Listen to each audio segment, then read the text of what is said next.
we are going to be looking at planning for future generations.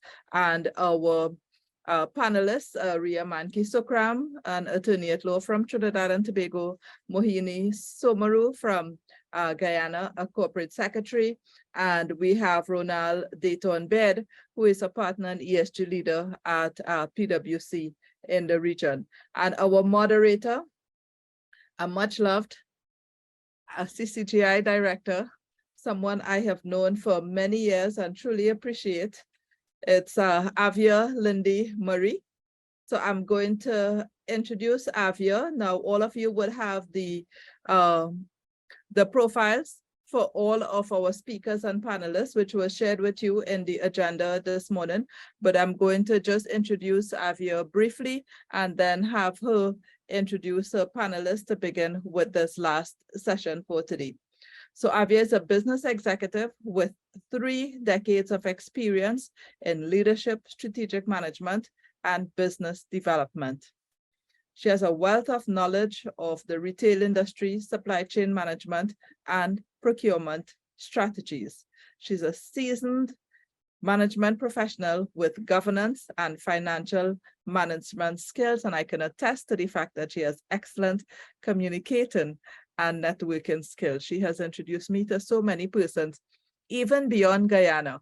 I have to credit Avia for introducing me to the president of the Jamaica Chamber, and that is what really led to a lot of our growth and development and connections in Jamaica. So Avia, you are awesome at not just your communicating, your networking. You're a valued member here at CCGI, and we love having you on our board. So I hand over today's final panel in your capable hands to do the moderation for this final panel, which is going to look at planning for future generations as we look at governance of family-owned businesses. Hello, everyone. Kamala, a very good afternoon, good evening, wherever you are. I know everybody's in different geographic locations, and it's a distinct honor to be in Governance Week and to play a part in Governance Week.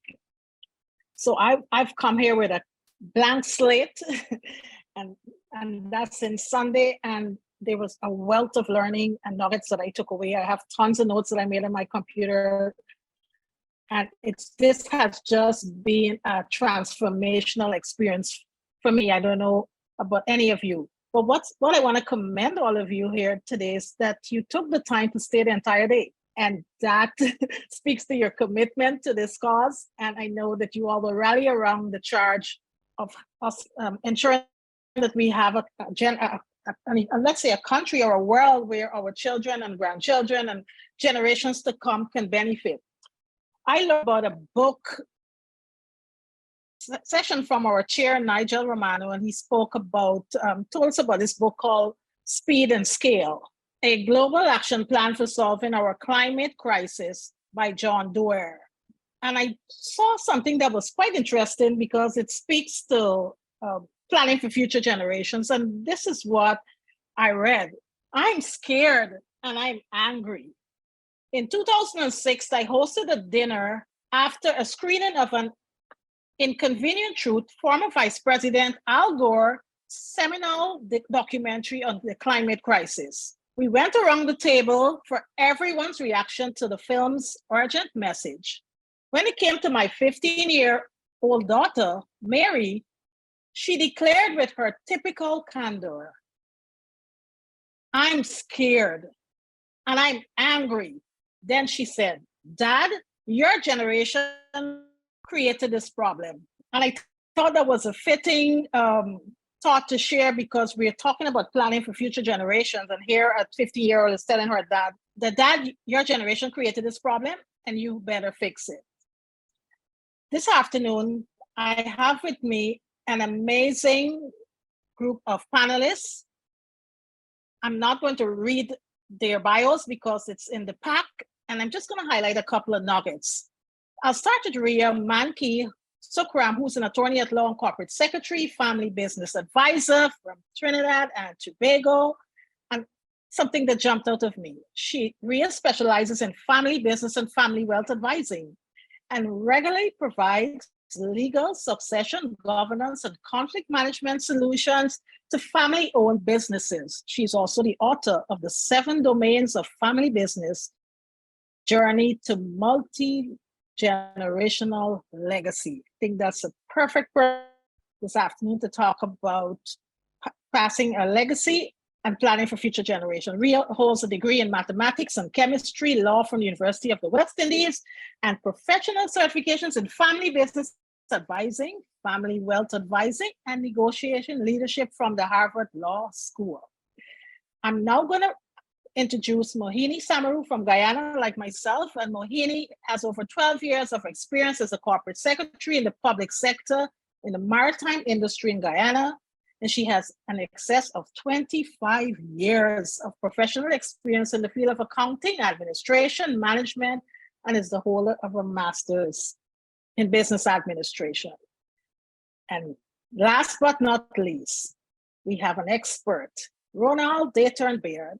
Ronaele leads the PwC Corporate Services in the Caribbean region. I had the privilege to meet her last year. She is an attorney at law and a fellow of the Chartered Governance Institute of Canada. She holds a master's in corporate and criminal law with an emphasis on corporate governance. Ronaele has spent 20 years in corporate practice with respect to local companies, international business, societies, and restricted liability, international financial institutions, and exempt insurance companies, including provision of corporate advisory support in the maintenance, structuring, and restructuring of multinational corporations. As you're aware, this is an amazing group of panelists, and guess what? And we're taking this into the home run, and it's going to be a spirited and exciting, and I would invite everyone to participate in this discussion. I like to have discussions, and so this is not going to be something where you think you're being interviewed, or it's a TED Talk. We're going to have an active discussion, sharing your perspective and your experiences. So to kickstart our panel discussion this afternoon, I'll invite all of you, starting with Ronaele, to speak for about 10 minutes on this topic. And then, of course, we'll have rebuttals or submissions from the other panelists. And those in the audience, feel free to jump in. I noticed Vishnu, who was my coach, my business coach, and I would like to commend Alice Deer for his presentation today. I think he talked about passing the baton, and he spoke to the receiver and the giver. And I thought that was such an interesting analogy. So we're passing the baton to another generation. So Ronaele, take it away. The virtual microphone is yours. Great, thank you so much, Avia, and good afternoon, everyone. Thank you to my fellow panelists for being here so late in the day as well, to Kamla and the Governance Institute for having us all here this afternoon. So you don't get to day 4, the end of day 4, and really reinvent the wheel. I think, you know, we've had such fantastic discussions all week that a lot of what we will likely touch on this afternoon, you know, we've already sort of touched on earlier in the week, but I think it's good for us to still wrap our heads around it. You know, this particular panel discussion is focused on family businesses and how they deal with planning for future generations. So in thinking about this, I took this not only as future generations of a particular family business, but also thinking more widely in terms of the future of our Caribbean generations.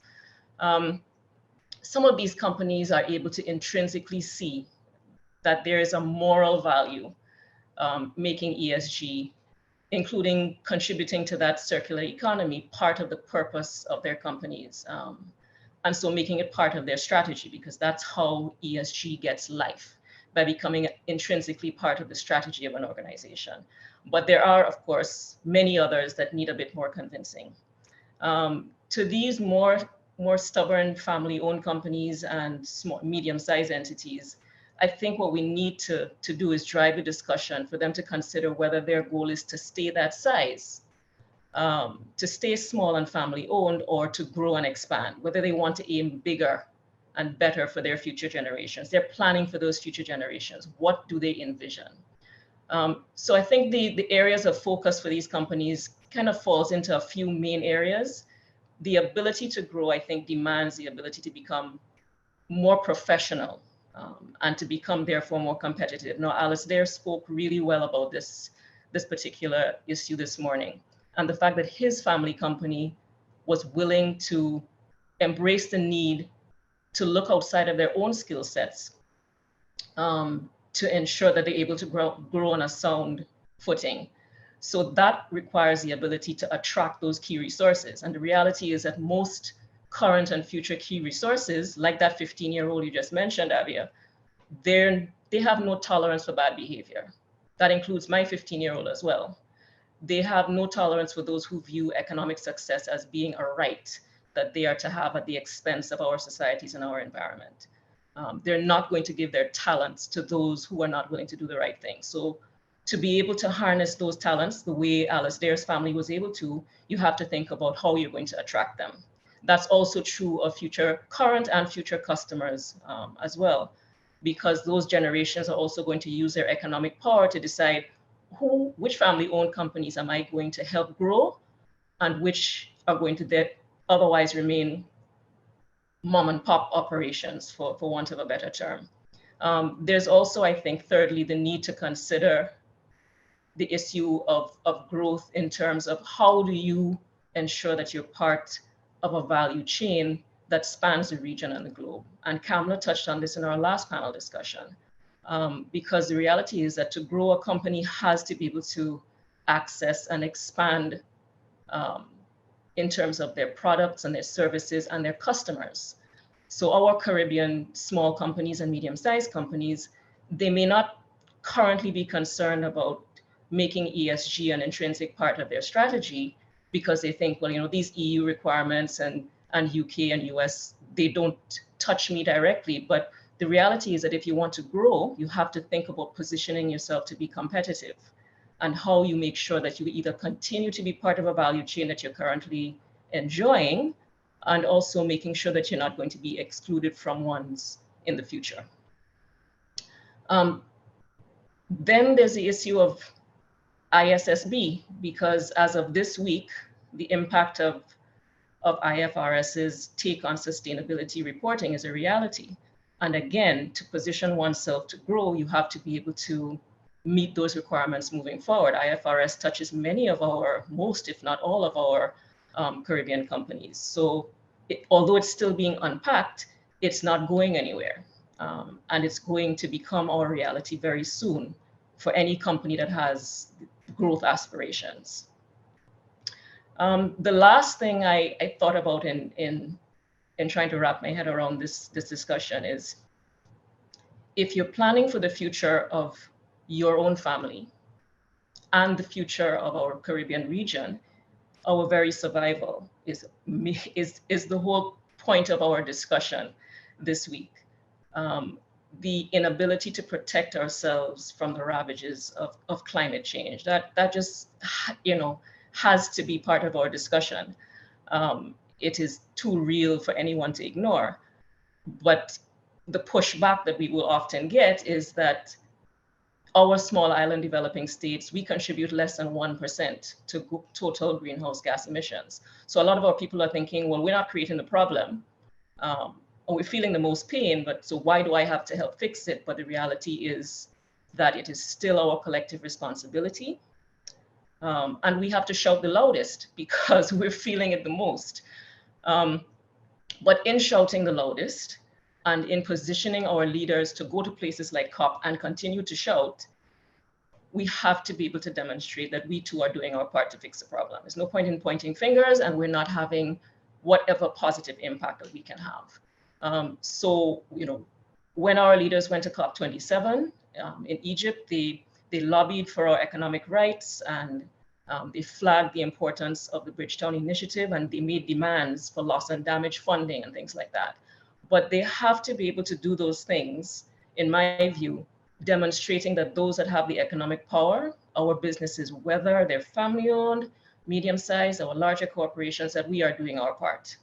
And I think that is part of wrapping one's head around how do you plan for the future of our people, not only our own individual families and family businesses, but our Caribbean generations as a whole. So those would be my initial thoughts, Avia. Great start to this discourse, Ronaele. I pretty much like the fact that you spoke to moral value. Initially, you said it makes no sense for us to reinvent the wheel. Correct, because we've heard throughout this entire week, there are lots of stories within the Caribbean region that, like the Maasais and that have been around for quite a while, and they are doing things that are right. That's why they were able to sustain the life of their companies for a decade. And there are things that we can learn. Of course, there's also this quote that I learned. It's that you said you prepare for the future now. So we have a responsibility, as you rightfully said, to be responsible and to be accountable now, so that we can leave a planet the better off than we came and met it. And I think that should be the message for everyone. So I totally endorse the sentiments you shared on looking at the value chain, and more so companies deciding whether they want to stay small or grow, and aim bigger, and how they're going to go about doing it. So thank you so much. I don't know if anyone has anything they'd like to add, or they want to seek clarity from Ronaele from her presentation before we go into the next panelist.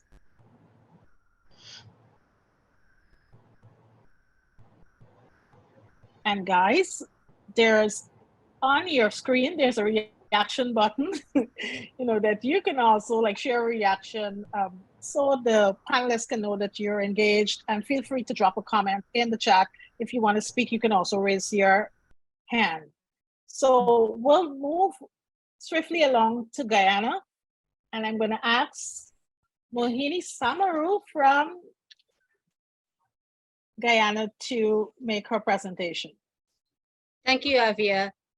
And to start off this discussion, this afternoon we're talking, and as we are closing in on day 4, somebody would have mentioned earlier, we could not have gotten to day 4 without having gone through corporate governance and in its entirety, basically. So we are closing in. In terms of going into the discussion for today, my colleague would have given a wonderful discussion and a wonderful opening. So I would want to lend to that discussion and to the talk by talking about what I would call advantages of a family-run businesses. What do we see? And I believe some of it were already brought out in all of the discussions we would have had today. But what have we seen, or what do we know about some of the advantages of having a family-run business? For one, for starters, there is stability. Usually when there is a family-run business, one of the main tenets is survival and the leadership. Leadership is one of the things, it is what basically started a family business. Leadership, somebody with an idea that has that ability to lead and to want to grow. Then there is commitment, because most family-run business comes with, it is not just the business that is at stake, but the needs of the family too that is at stake. You would find that because of the needs of the families at stake, there is a lot of commitment, right? Then there is the flexibility. As those of us who are working in corporate environment knows that, okay, we have our 9-to-5 job and we go to work, we do what we have to do for the day, and most of us sign off at the end of the day. In a family-run business, there isn't that, we don't have that basically. You have the flexibility of going in probably at your own time, and you also have that flexibility of working throughout the night if you have to maintain that business. And then there is the flexibility also of not having specialization. I always relate family business and its flexibility to the famous words of Estee Lauder, who would have said, I have never worked a day in my life without selling. If I believe in something, I sell it as hard as I can. And that goes to show that we do not specialize when we have family-run businesses. Then there is the long-term outlook. And then Saron in her presentation earlier would have mentioned that cost is one of the major tenets of what she looks at. And yes, in a family-run business, we look at cost, and more times than not, when a business is, if there is economic downturn, a family business, you will find that there will be either people choosing to reinvest in that business by putting in more equity, or some people may choose to take pay cuts or things like that. That happens in a family-run business, not necessarily an organization. Can we tell a staff in an organization that we are giving them a pay cut because the business is not doing well? I don't think so. So there are those. And then on the flip side of that coin, there are those things that which will now lead into the discussion of the future of the business and future of the next generation. And that is, it comes down to lack of interest, lack of family interest. Is it where we are in terms of family business? Is everybody interested, or everybody from the future generation or the young generation coming up, are they all interested in continuing that legacy that we spoke about so much earlier, to want to continue that legacy? Are they interested in it? If they are not, then what do we have? We may want to push them. This current generation or the past generation may want to push them and say, hey, we have to continue it. And then if we do that, you have a group, probably a group of disengaged, unenthusiastic people. What does that lead to? We talked earlier in all of our discussions about bringing in external help. So lack of interest. Then you have conflict between family members. You may have that interest, yes, but then you will also have conflict. When I talk about conflict here, I'm talking about, okay, we may be managing a family business, but do we look at succession planning in a family business? And more times than not, we don't. More times than not, succession planning comes down to somebody, the head of that business, changing because of a major life event, whether that be sickness, whether that be death, or a scandal even. Sometimes it takes a scandal for somebody, for the head of that family-run business to have to want to resign, or be asked to resign so somebody else can take on the role. But do we plan for that? Succession planning. And then there is the conflict. If we do not plan for that, there is conflict. And a good example of conflict is the Ambanis of India. If we recall, when Dhirubhai Ambani, who was the founder of Indian petrochemical manufacturing, when he died in 2002, he didn't leave a will. What happened? There was discord between his two sons, Mukesh and Anil. They were both fighting. Mukesh, because he was elder son, and in mostly Indian traditions, okay, as elder son, he was given the chairmanship, and then Anil became the vice chairman. That brought a discord. Again, what came down with that? Succession planning. In an organization, we know we have that. So I know I'm at this level today, and there is a chance of me getting to the next level. In a family-owned business, we don't have that. So we have to plan for that. And do we plan for that? Not necessarily in a family-run business. And then there is, I listened to the conversations earlier. We talked about bringing in external persons, but then there is also this talk about nepotism. We know about nepotism in politics, but do we know about nepotism in family businesses? We will want to bring in, to put people in positions because it's a family business. We want to maintain control. We talked about control earlier in the day. We want to maintain control. We may put somebody at the top of that, leading that business, that may not have the qualifications, the education, the experience, the exposure to lead, but we put them because it's family, because it's blood, right? How do we manage and how do we plan for our future generations without those things in place? Based on my research, Kamla always throws me, and this is one thing I must commend Kamla for. She always throws me into a panel discussion that, you know, I have to do much research. And so in my research, there are 3 considerations that I recognize we need to take when we are planning for future generations. Build a long-term vision of the family business that is so compelling that it gives purpose to that future generation, that they will want to do it. They will want to be involved. Saron talked earlier in her discussions about her 10-year-old, but my advice is she building a purpose and a plan for her business that those children, her children, will want to take forward. Then there is what is the type of family structure and the business that we are building, whether it can last a minimum of 3 generations, at least 3 generations. What are we building? Can it last for at least 3 generations? So that, again, there isn't a fear of the future generations that we cannot continue this. It is not something that we can continue to build on. So when we're looking at planning for those generations, we have to think about what is the type of business we are trying to build now, or that we have. How can we diversify so that the future generation can continue it? And then understand that there's always going to be conflict. Let us not deny ourselves that there will always be conflict, even in families, and more so, as a matter of fact, in families, there will be conflict. So how do we manage that, and how do we not bring that into the overall management of the business? And do we seek to get professional mediation and coaching when necessary to resolve those conflicts so that it does not kill the business as it is?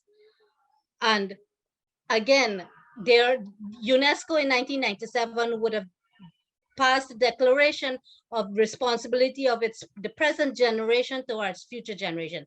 In my research and in planning for this discussion, I would have done a little bit, use some of those, the articles from that declaration. And one of it is needs and interest of the future generation. If I'm to bring that article, that first article, into this discussion, I would want to say, are we planning? Do we link the needs of us today to our generation of tomorrow when we are looking at the business we are either already in or planning to get in? Because we may already be in a business that we have inherited, or we may be thinking of starting a business, but are we planning and are we creating a vision and a purpose for that business for that the future generation can take forward, right? And in planning that business, are we looking at, we had the last panel discussion talking about ESG. Are we looking, as we are planning that business and creating that vision and that purpose for the business, are we taking into consideration protection of the environment, which was another article in that UNESCO's declaration, right? We talked at length about ESG in the last panel discussion, but are we looking at planning with that in mind too? Are we looking at planning with cultural diversity and cultural heritage in mind, which also was another one of those articles, when we are looking at what our future generation is going to be taking forward from our current business that we have or that we are planning to have, right? And one of the last tenets I would want to bring is peace.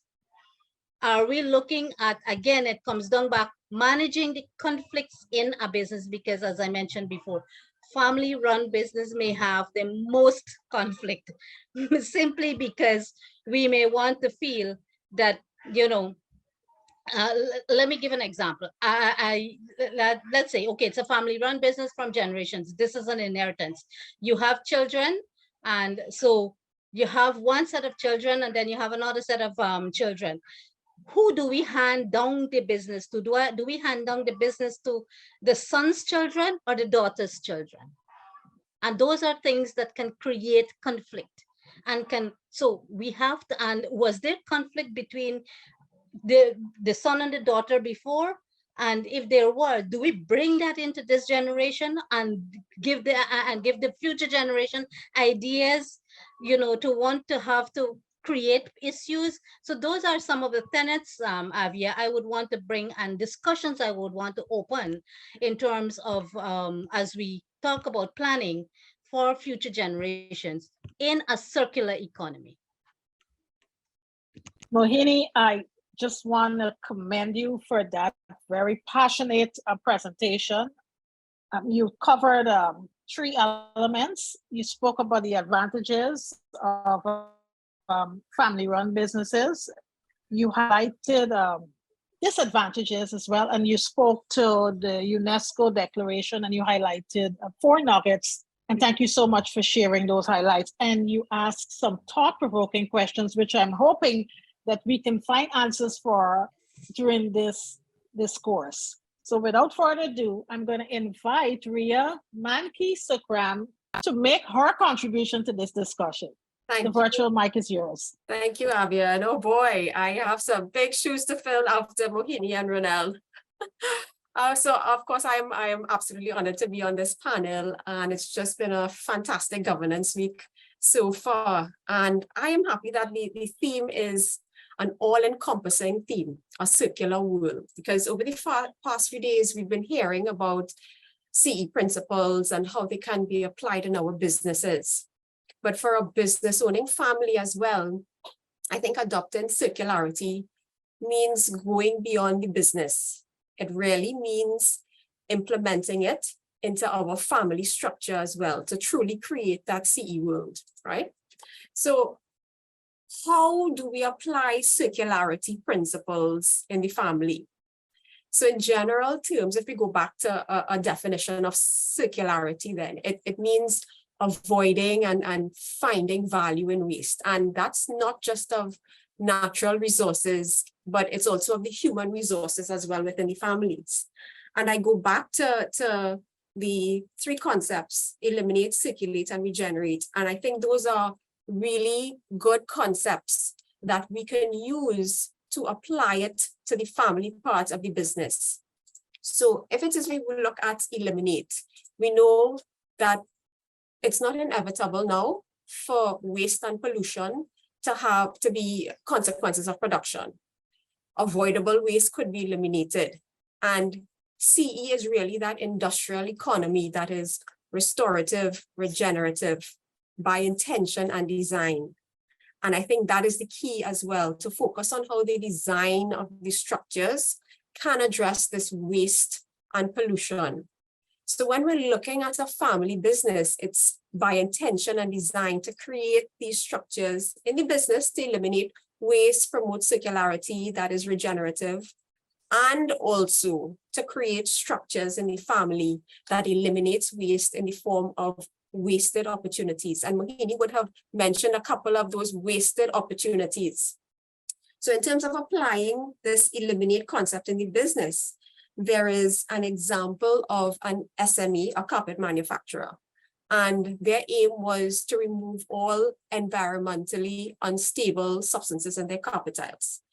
So as part of the redesign, they incentivize customers to return old tiles, which were then shredded and then blended to make new carpet yarn. But it was also done by intention and design, because they had to establish a working relationship with a company that had knowledge in polymer recycling. They had to ask suppliers to declare the exact ingredients of materials, and sometimes that was difficult. And sometimes that even ended in contract termination. So what about creating structures that eliminates waste in the form of wasted opportunities within the family circle? And what I mean by that, if it is we think about retirement of a senior member, and this morning we had Alistair talking about passing the baton, and quite often, especially as attorneys, we develop exit mechanisms in the form of trusts and shareholders agreements. And we advocate for the retirement of seniors, family seniors, to make room for the younger generation. And I think that is the case for many businesses, many family businesses. But it does not take away from the fact that that family senior has much knowledge and experience. Now, I do not mean by any stretch of the imagination retirement happening at 80 and 90, and then the junior generation taking over the reins at 50 and 60. But it's easy to see that happening in a family business. So retirement that is postponed wastes an opportunity to bring in the younger generation to take on the leadership role. And on the flip side, retirement that is premature wastes a valuable family senior's ability to contribute. So how do we reconcile this and avoid the waste that could occur on either end of the spectrum? And if we go back to the key of intention and design, we realize that we could really have the best of both worlds, because it's about being committed to designing a solution that will allow the experience to be channeled into effective roles. It provides both a meaningful and purposeful role for the family senior. That is also one that all family seniors and even the juniors who will eventually become seniors will cherish and aspire to. And that happens along with mentorship and early entry into leadership of the younger generation. So that's how we eliminate those types of wasted opportunities. And the second element is circulate. And of course, keeping things in circulation for longer periods of time is an element of circularity. And when we apply this to the business, an example is of a founder whose vision was to design proper bikes for children. But then he considered what happened when the child outgrew the existing bike. So he adopted a circular project where ownership was rejected in favor of rental.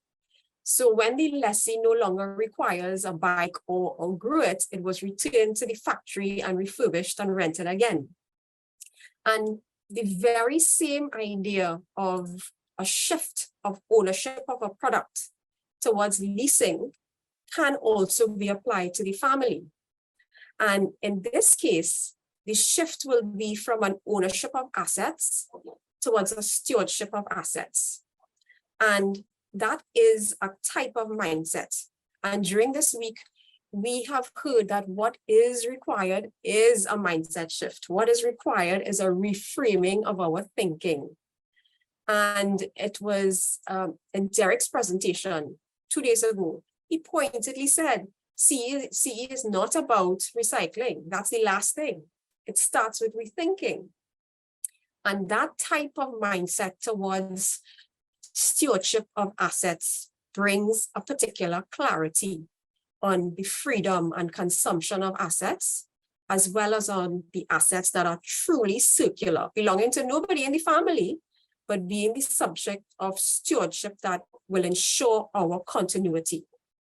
And I think the more financially independent family members are, the more their thinking moves away from the I. Not that the I is not important, we could discuss that later. Or perhaps there's more of an alignment between the I and the we, the collective, right? We can learn a couple of things from Massey's 100 years. No me without you.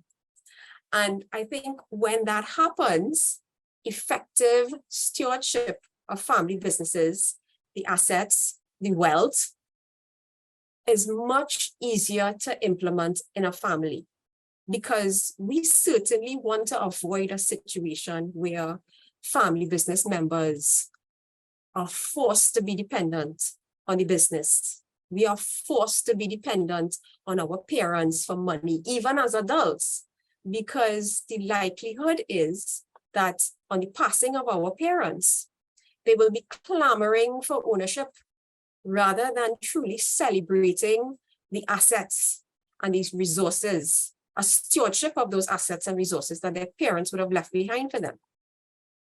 So the end result is really that we want to develop wealth creators rather than just wealth consumers. And for my last point, which is the regeneration point, and of course that is about restoring balance and equilibrium. And a clear example in the business aspect is within the farming industry, many of which are SMEs and family-owned. And there are regenerative farming practices. We have regenerative food production practices like agroforestry, where we grow trees among crops. And what that does is increase the ecosystem's ability to capture carbon. So the result is that agricultural land more closely resembles a natural ecosystem like the forests and grasslands and so on. And in the same vein, when we apply that to the family aspect of the business, we can create a thriving ecosystem that really makes full use of the diversity of skills, interests, backgrounds of all family members throughout all generations, including our geographic spread, the different risk appetites, the different educational backgrounds. So it goes to a family being inclusive. It allows a family now to be really generative. So think about it as a legacy ecosystem. And that's the thinking or the methodology that I use, a legacy ecosystem specific to family businesses, where you design a profile where you want continuity, or even a continuity 2.0, meaning a regeneration where we can benefit from future generations of family stewards and entrepreneurs. So in terms of the actual application of it, an example would be, or an example of equilibrium in the family could mean ensuring that there is equity when it comes to input. And when we were talking about values, I think it's also very important to get the input from the next generation, because they are the ones that are going to have to be living it. And an adequate voice from all generations, whether it's the next gen or the family seniors. And when we think about intention and design as to how this could be achieved, the first thing that comes to my mind is a family governance structure called the Family Assembly or the Family Council. And that is a forum for discussion of issues where everyone is given the opportunity to be heard. How the rules are set, what is done to get buy-in, what does ownership and governance look like to that particular family business? What are the structures that we need to support the ownership, governance, entrepreneurship, innovation, sustainability model that we are aspiring to? So it comes back again to mindset. We have to think about, what does our ecosystem look like to achieve our legacy for future generations? And what do we need to design to support and build that? So those three concepts, I think, represent a framework for decision-making, whether it is in the family or in the business. And I did a bit of a diagram for discussion in your own family businesses. We can, of course, discuss this more on the call, but I did a synopsis. So I'm just going to put that in the chat for you to take back to your own families and businesses to discuss. If you want to share it as well, Ria, you have the privilege to share. Go right ahead and share it. Share. All right, so I just put it in the chat. So Kamla was telling you, Ria, thank you so much for that very progressive way of looking at how we can plan for the future generations of family businesses.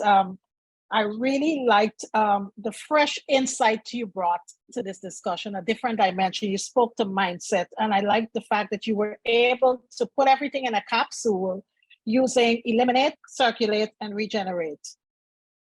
I'm gonna leave. I have quite a few questions to ask, but of course, I'm going to allow our panelists to share their insights and what they got from each other throughout the various discussions. So you can, I don't know who want to go first. Very insightful thoughts from both of my fellow panelists. So I really appreciate the different approaches that we've taken to considering this issue. But I think that the pieces, if we take a step back, the pieces all still fit together because they form part of an overall issue of, yes, we need to plan. I mean, Ria's approach to how a family needs to step back and fully appreciate how it makes the best possible use of its intellectual property. It's older generations that have this wealth of knowledge that Alice there also spoke to earlier today, is an intrinsic part of how a family business plans for the future. But so is, when does that family step back and determine we don't have certain skill sets to ensure that our company is able to expand and grow on a sound footing? And what do we need to do to be able to attract those skills and the right people to help move us forward? We don't always have to be the doers. We need to make the best possible use of our own skills currently and planning for the future. But part of that is also knowing when we want to manage others, bring in others to manage for us, and make sure we have the right people on our teams. And how then do we make sure we're attracting those right people?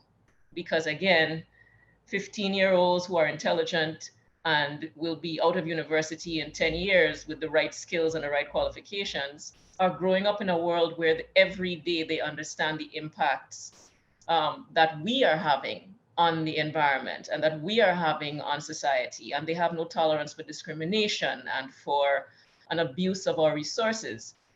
They're not going to help those family companies to grow if, again, they think that they have had a sense of entitlement, that these generations, whether the older or the younger within these family companies, have spent their time building wealth for themselves, planning for their own futures, planning for the futures of their own generations, and have not taken the rest of us into consideration, or the rest of them, because I'm certainly not part of that younger generation, haven't taken the rest of them into consideration. They're not going to help them build that business. So planning for the future involves, yes, very much how do we use our own skill sets and our own resources within the family, making sure that we manage those relationships as Mohini spoke about, because there's no confusion like family confusion. And how do we manage those relationships? How do we manage those resources? And how do we make sure that we're in a position to attract the other resources that we're going to need, because we don't know it all, we don't have it all. Brilliant, Ronaele. I think that was a great contribution or addition to what was shared by Ria and Mohini. And you asked some very thought-provoking questions. The fact, how do we, because I can tell you that I worked with family-owned businesses for most of my career. The last company I spent 21 years, and what I can say offhand is that the second generation was not necessarily interested in, fully taking on the role or being part of the business. And I think what you highlighted is like getting them involved in the early stages. Someone spoke to that they can contribute to shaping the purpose and the vision of those family-owned businesses. They would want to contribute. Because for me, I know I started 2 businesses, and my two younger children said they were not really interested right now. They're focusing on their studies. But of course, I was thinking that the areas that I went into, it would be of interest to them. Because I recall when I was a CEO, I would take my son everywhere with me to different meetings. And so I didn't realize that he was learning so much. So now when we started business, he's asking me about the costing, and he's asking me very, thought-provoking questions. So it means he was learning and paying attention, but not ready to be directly involved. In fact, he told me if he was going to be a part of the business, he wanted to have control and interest. So I thought that was, very interesting. But I see Alice there, Ro has his hand up. I'm going to allow him to make his contribution. Thanks very much. You guys are awesome. I'm really enjoying hearing you. And I just wanted to offer a thought as you look for engagement. One of the things that my grandmother did was she set aside a portion of her, all of her equity, 20% of our business, and she put it into a scholarship. And the scholarship is it's repaid on an indemnification. So the way it works is my parents had to ensure I completed university before they could claim the money back from the trust fund. And so, to think about it, it's a great way to engage your child because now you're really putting dollars behind what is this business created. Educations are not cheap, but that was something that was, I thought, some incredible foresight, and it really has bonded all of us together to the point where now we're looking at how do we fund the 4th generation's education, and that requires profits and legacy. So just a thought that maybe would be helpful because we don't hear about it often, but it's something that we've all enjoyed. That's an excellent contribution, Alistair. having like a trust. I think that was a great contribution. I noticed Camille, one of our directors from Jamaica, has a comment in the chat. Camille, I'll invite you to come in and share your comments.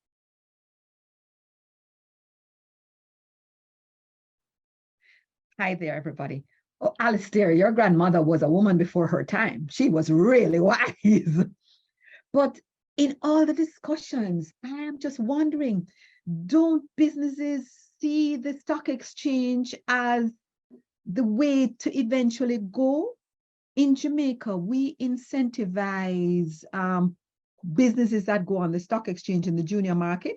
They don't pay taxes for the first 5 years, income tax.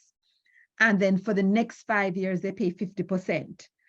And a lot of our business people here, yes, when they're starting the businesses, it will be great if family wants to come in, but their plan is really to go on the stock market.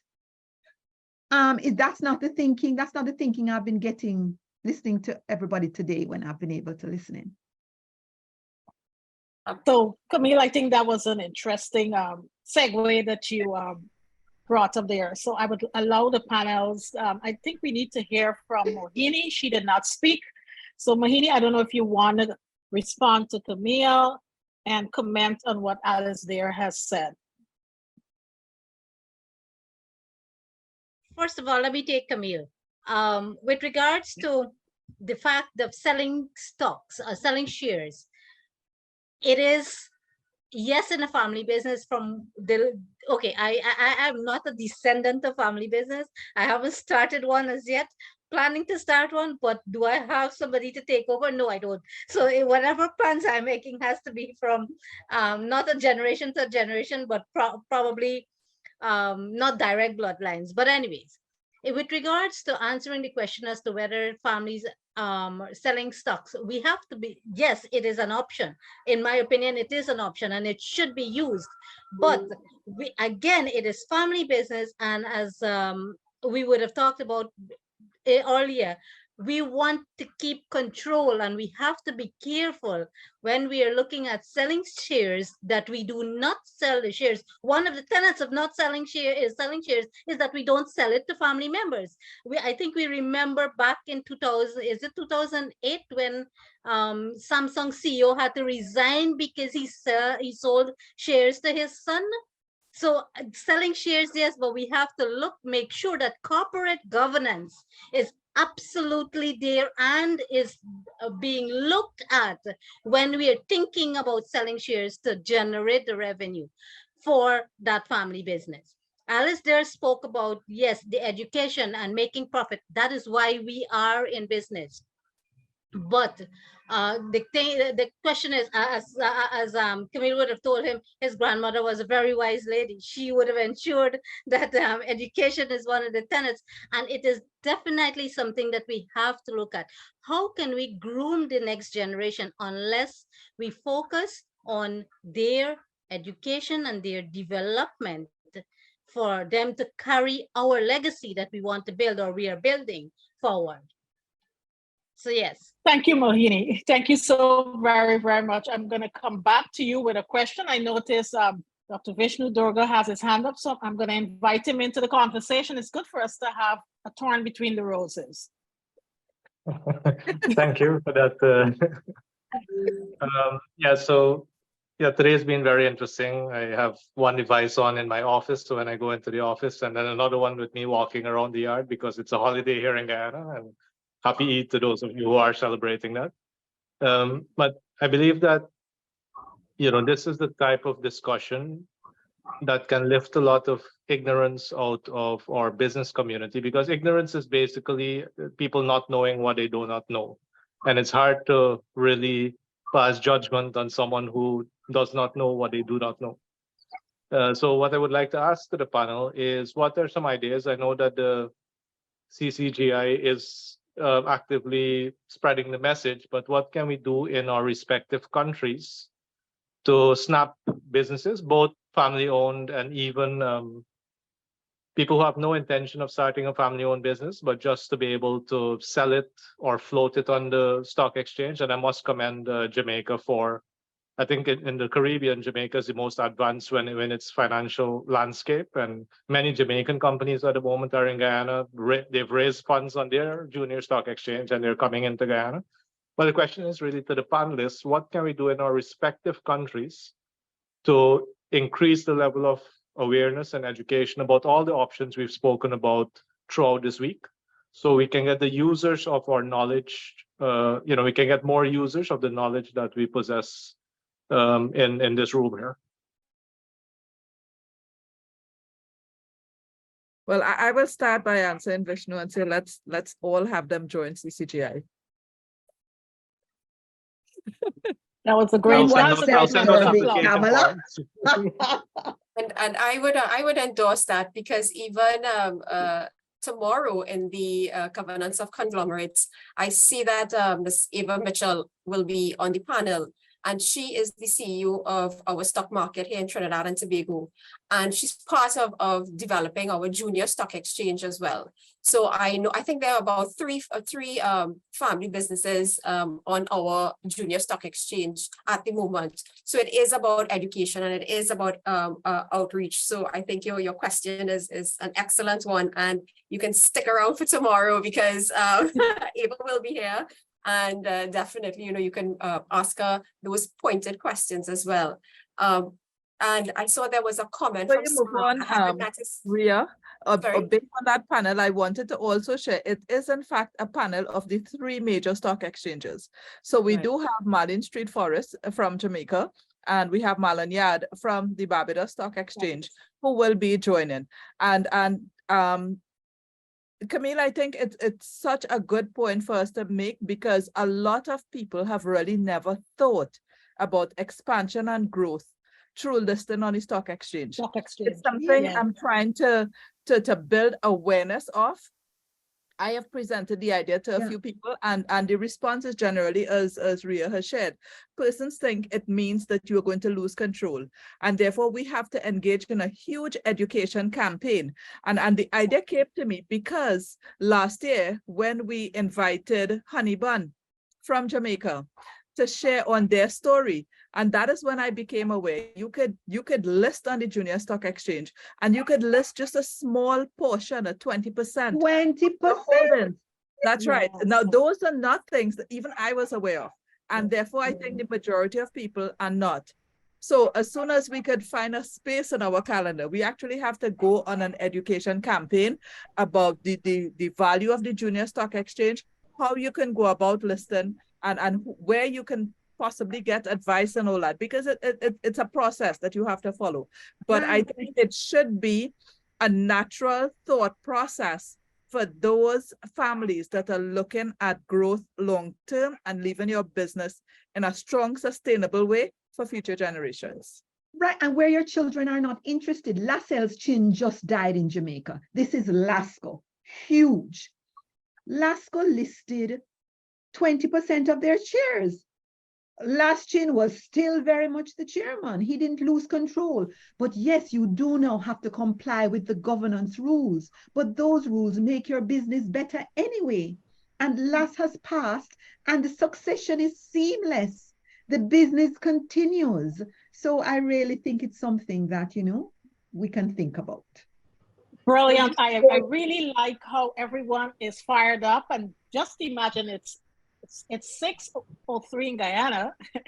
What time is it at your neck of the woods, Camille? It's 6:03 by her. So we do have a half hour again with the half an hour. Yes. So I noticed, so Kamala, thank you. That was a great plug. And I want to read a comment from Sarone Bailey in the chat. She said, I haven't met a single family-owned business that has an interest in going public. And that brings us back to the point of education. Similarly, with and I championed the clarion call by Kamala for persons to join the Caribbean Corporate Governance Institute. They're missing out on lots of valuable information, opportunities, access, opportunities to collaborate, so that they can grow their companies and their family business, and they can actually leave a legacy for generations to come. There's another comment In fact, Mohini said it's an excellent question from Vishnu, and he also indicated that let's make corporate governance sexy by leading with the topic businesses are most interested in, namely access to finance. They are inextricably linked, and I totally agree. So that's the elephant in every room in Guyana when you enter discussion, access to finance. And that's a direct link about learning about the stock exchange and raising capital. So I think this is a conversation, Kamla, you definitely have to include on the calendar. I don't know how what you're going to remove to include that, but it will be a great follow-up to this discourse because this has been so exciting so far. Other members of the panel, please share your feedback to Vishnu's question. Well, yes, going back to Vishnu's initial question as to how do we drive this discussion, I think it's by starting to ask a question of each of these businesses. What's your goal? Is your intention to grow? Is your intention to grow on sound footing? Nobody is in business because they want to stay stagnant. They want to lose money. They don't want to develop the business further. And if that is a starting point, and inevitably in most situations, the answer will be yes, then it is a question of what route are you going to go? Is it a question of accessing capital via listing?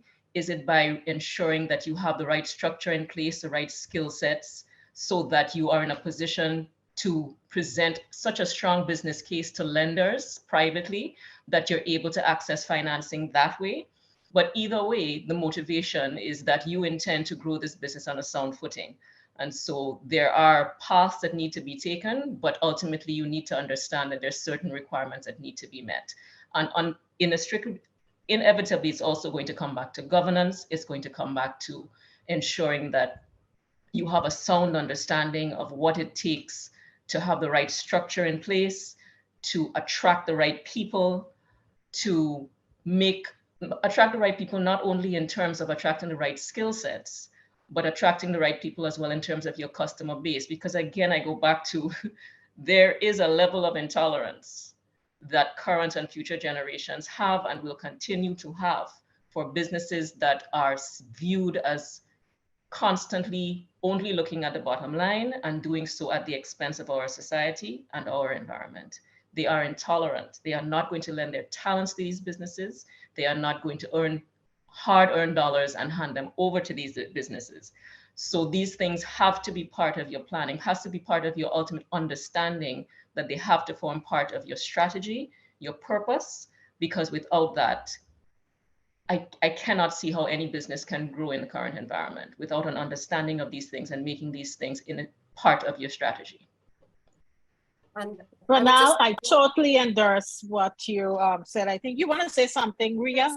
Go ahead. I just wanted to certainly endorse what Ronaele said, and also add that, yes, it is about setting goals, setting owner goals, and making a clear definition of the purpose will help us to create those concrete choices about what may be our trade-offs. So there is this owner strategy triangle, right? Where usually family businesses would pursue 2 out of the 3 owner goals. So that would be growth, liquidity, and control. So when we're looking at going on the stock exchange, obviously, we're looking at growth, we're looking at liquidity, but the trade-off may be control. But we could sort of control the control. And I think that is a missing element there, right? And so it is about outreach and education and what exactly the junior stock exchange, the benefits that it can provide, so that we can sort of see, it's not about we're just giving up all control and we won't be able to make decisions about our business. And that may be the thinking. So we can pursue growth and liquidity and sort of modify the control a bit. And I think that really stems from outreach and education. That's a brilliant contribution, Ria. In fact, I just like all these models that you're able to come up with. And in response to what Ronaele said, there is a cancel culture, and that's being driven mostly by our young people, because there are several known brands that have been, dealing with the repercussions of their behavior and their brands being canceled. So as Ria said, I like the growth, the ownership strategy triangle that you just spoke to, which talks about growth, liquidity, and control. And control could basically be subjective. How do you view control? How various generations view control? I think that's the challenge, because the younger generation, they view control differently, and those that are are senior will view control differently. So it's very subjective. How do we align the two so that we can control the control, as Ria said?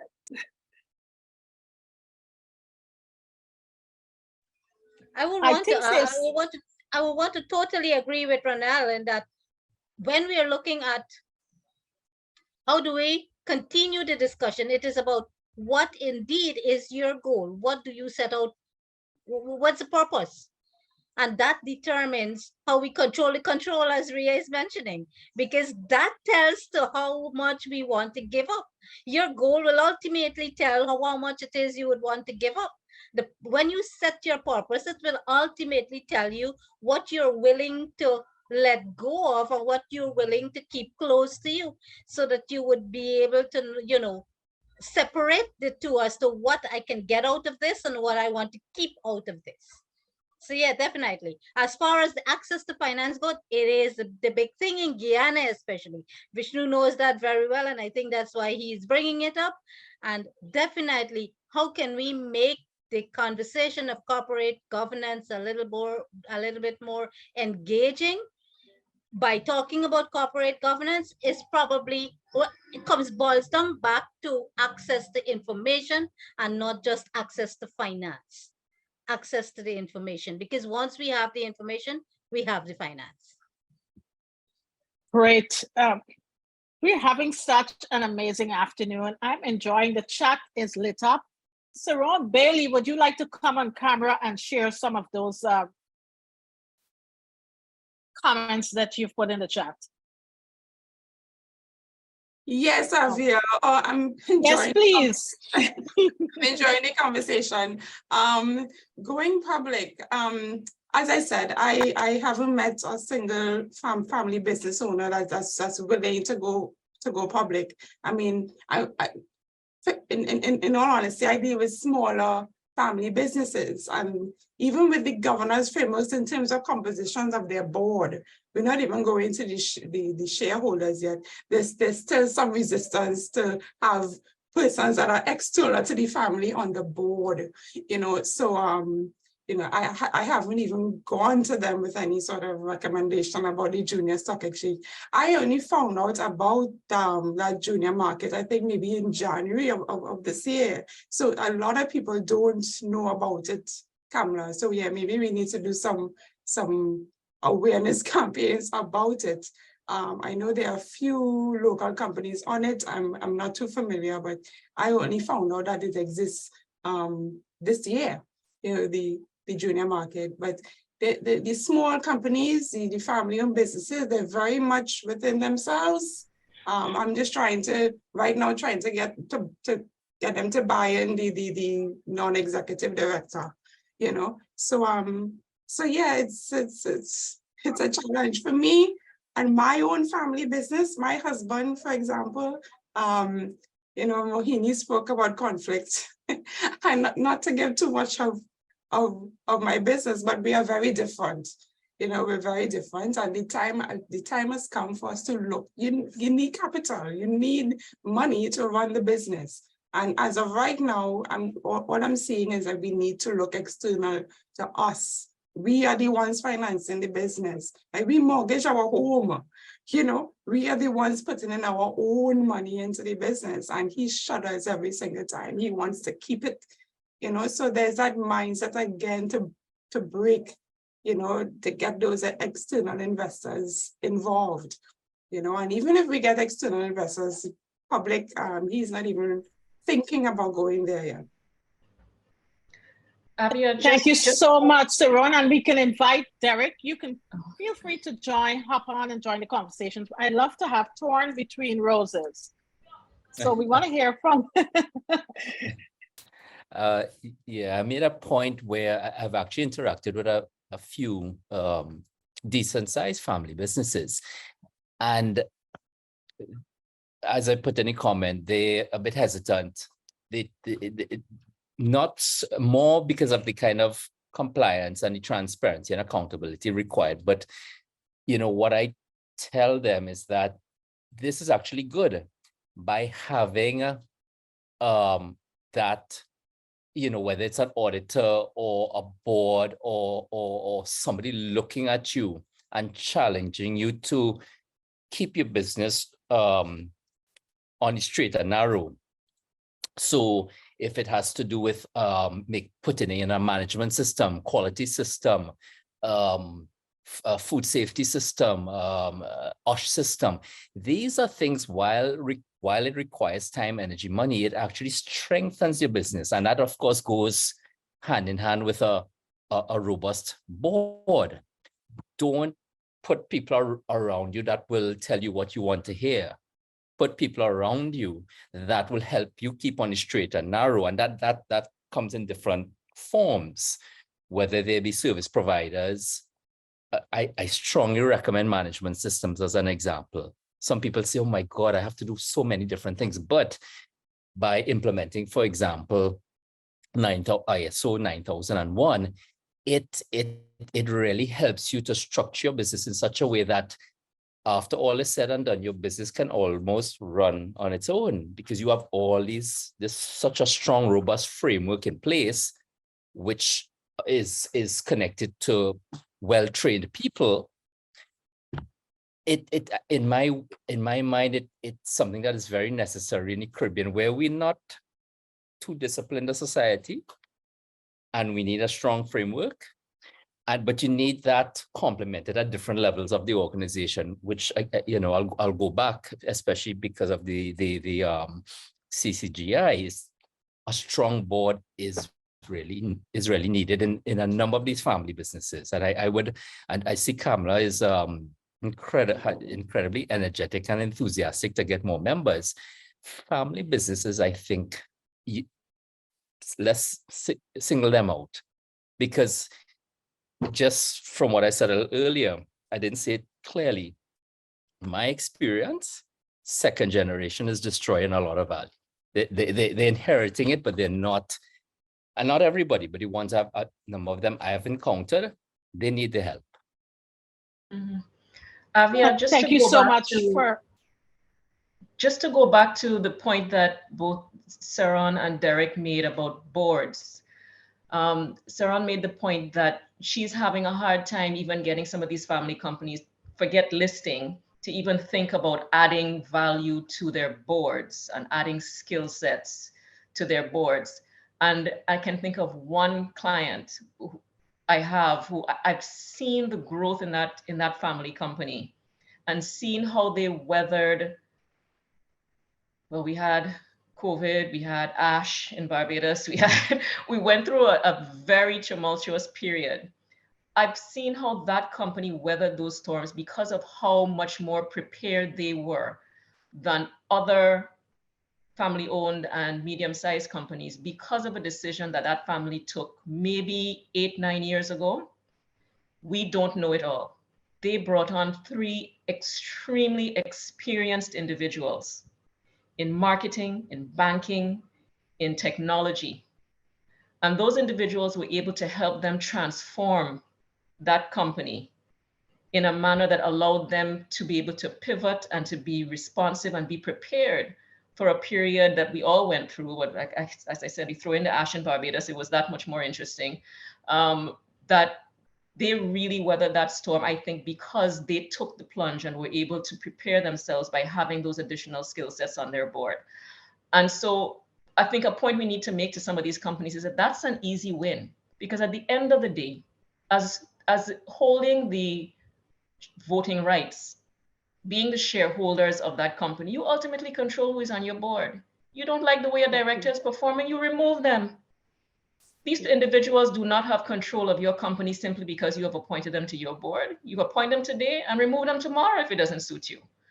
But it's an easy win, it's a selfish win, because you get the skill sets, you get the support, you get the ability to grow, and you have full control. So that's an easy win that you don't even have to think about the issue of listing and control. And I fully take the point that is probably the next step, and one that has to seriously be considered, especially when the framework is there the way it is in Jamaica. But additions to your board, that's an easy win. It's an easy, safe win. Ronaele, you've really simplified the concern shared by Saron Bailey's husband as to how that matter can be addressed. I noticed Camille has her camera on, so I know she wants, that's my signal that she wants to make a contribution. Yeah. No, I just find it perplexing and can't understand why, if the next generation is not interested in this wonderful business you have built and you are forcing them in. To me, it is so clear. What they want is they want to get the benefit of the money they can get from the business. So you list it. They can then continue to get dividends. You have professional managers. So I'm totally agreeing with what Ronaele just said. And I just think that maybe it's just a mindset that we need to help people to broaden their perspective. Because if the children are not interested, what is the point of hanging on to it? You want it to go from generation to generation. And I see right now, I even see some friends like, well, no, let me not say, but I see other entities in Jamaica and they're family owned, and I can see them preparing themselves to go that way, as well as you have a lot of young entrepreneurs. And from they start the business, they have a 5-year plan where they're going to list that business. So we perhaps just have a different mindset here. And Camille, you could not have said it better. Yeah, I absolutely agree with you, Camille, and it really is a mindset, right? It doesn't necessarily have to be the legacy business or the business that was started that by mom and dad, right? You want to create that entrepreneurial thinking in your kids so that the move could be from a family business to a family enterprise or a business owning family where it's multiple businesses, so that it need not necessarily be the particular legacy business. At the same time, where there is no interest in the second gen to be part of the business, I think an option, yes, is to put it on the junior stock exchange, but it's also an option provided your governance structures, both corporate and family governance structures are set up well, where the kids can continue to receive the wealth of the business through dividends and enjoy ownership of the business and have it professionally managed. But in order to do that, there are particular structures in order to have that work seamlessly. And you have to have professionals willing to be part of that business, because those professionals can easily go and start their own. So they have to have a vested interest in staying. And very often that is through shareholding as well. Yes, yes. And there are ESOPs as well that, you know, could form part of the business structure. Employee share ownership options rather than going on the stock exchange. That's also an option. But then remember, sorry, I'm just saying Go right ahead, Camille.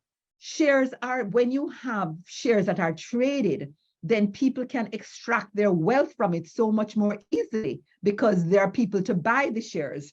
Whereas when it's not on the stock exchange, yes, employees get these shares, but then they really can only get dividend because there's really nobody to buy the shares. They can't trade the shares. I mean, all the advantages you all know of us ESOP and of being on the exchange. So anyway. I think this discussion has been so spirited and interesting, and everyone is so engaged. And, you know, I noticed there's some comments in the chat from Derek. There's a follow-up response to Camille, and there's Alice there responding to Vishnu, and I'd like to just highlight, he said, assessing the cost versus benefit could be an interesting case study to help SMEs take a serious look at the stock exchange, or what Camille suggested. So I think there has to be a lot more awareness and education around this topic, because clearly people are not comfortable, and it could be lack of knowledge. And of course, most importantly, the mindset, the paradigm shift in mindset, which we hope will happen in our generation.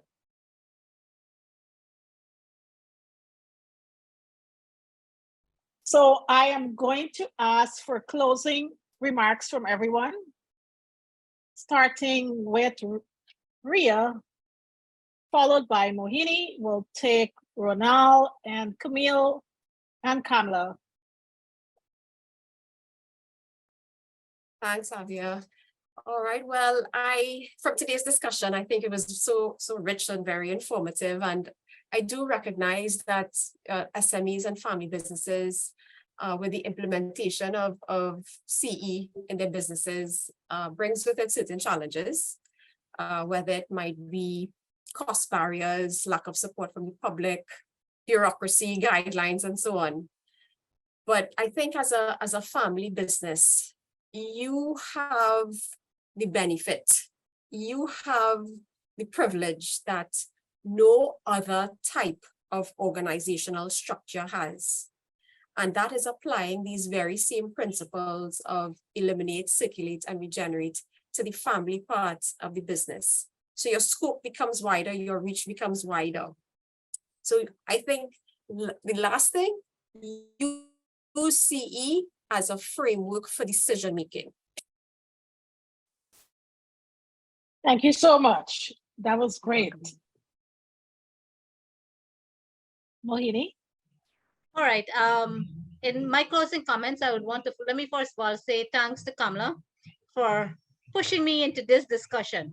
I would want to say that this afternoon's discussion, as much as Avia would have started off, or I believe Kamla would have said when she started off this discussion, that we have not all of the persons that would have started the participation, but trust me, the people that stayed on, this was a very, very interactive discussion. And I would have learned so much from this panel discussion that Kamla, I would want to say thank you. Thank you so much for putting me a part of this panel discussion, because I would have learned so much. In closing, family-owned business, as Ria said, it is one of probably the best structure you have. So use it to your advantage. End of story. Thank you very much. And let's move on to Ronaele. My thanks as well, Kamla. This was a wonderful afternoon, and Avia and my fellow panelists and everyone who chimed in and made this so interactive and fun on a Thursday afternoon. I appreciate it. I think I would just close by saying, yes, family businesses and medium-sized entities have a strong position for being creative in how they move forward. But again, I think the starting point for any family business or any medium-sized enterprise is establish what your goal is. Is your goal to remain small, to remain family and small mom and pop, or is it to grow? Is it to build this organization for future generations? And again, I still ask that these leaders of their own operations consider not only their own family generations, but the generations of our Caribbean people. And as such, they're able to think more widely and to understand the value that they bring not only to their organizations, but to our communities and to our environment. And they think more widely and make their decisions based on that. That will allow them to grow their organizations, not only for their own generations, but for our communities as well. Thank you so much, Ronaele. I want to thank all of our panelists this afternoon. This has been my most interesting panel discussion to date. And I'm not being biased, it's been very interactive. And I want to thank Kamla, CCGI, our chair, the entire board, and all our contributors for today and those who joined the conversation this afternoon. I thank you all so very much. And we look forward to having you all back at various points. When Kamla reaches out to you, please say yes. Thank you very much. Back to Master Control. Thank you. It was a pleasure.